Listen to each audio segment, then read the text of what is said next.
রাঙ্গামাটিতে ছাত্রদলের উদ্যোগে এসএসসি পরীক্ষার্থীদের মাঝে পানি ও স্যালাইন বিতরণ। বিস্তারিত থাকছে রাঙ্গামাটি প্রতিনিধি কাউসার আহমেদের প্রতিবেদনে।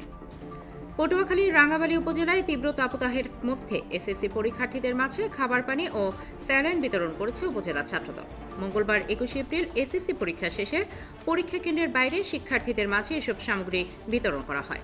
এই কার্যক্রমে নেতৃত্ব দেন উপজেলা ছাত্রদলের যুগ্ম আহ্বায়ক সজীব ইসলাম সৈকত ও আব্দুল নূর তুষার।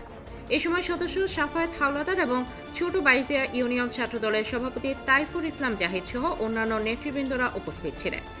ছাত্রদলের পক্ষ থেকে দেয়া খাবার পানি ও স্যালাইন পেয়ে পরীক্ষার্থীরা সন্তোষ প্রকাশ করেন এবং আয়োজকদের ধন্যবাদ জানান। উপজেলা ছাত্রদলের যুগ্ম আহ্বায়ক সজীব ইসলাম সৈকত ও আব্দুল নূর তুষার জানান, কেন্দ্রীয় বিএনপির প্রশিক্ষণ বিষয়ক সম্পাদক এবিএম মোশাররফ হোসেনের উদ্যোগে এ কর্মসূচি বাস্তবায়ন করা হয়েছে। এতে করে তীব্র গরমে পরীক্ষার্থী ও অভিভাবকদের কিছুটা হলেও স্বস্তি দেবে।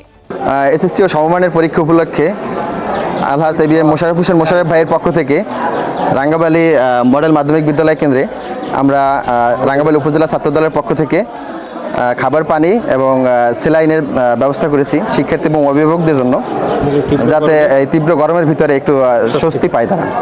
তীব্র গরমের ভিতরে রাঙ্গামাটি উপজেলা ছাত্রদলের পক্ষ থেকে খাবার পানি এবং স্যালাইন বিতরণের জন্য আমরা এখানে এসেছি, যাতে অভিভাবক এবং ছাত্রছাত্রীদের এই তীব্র গরমে একটু হলেও স্বস্তি তারা ভোগ করতে পারে।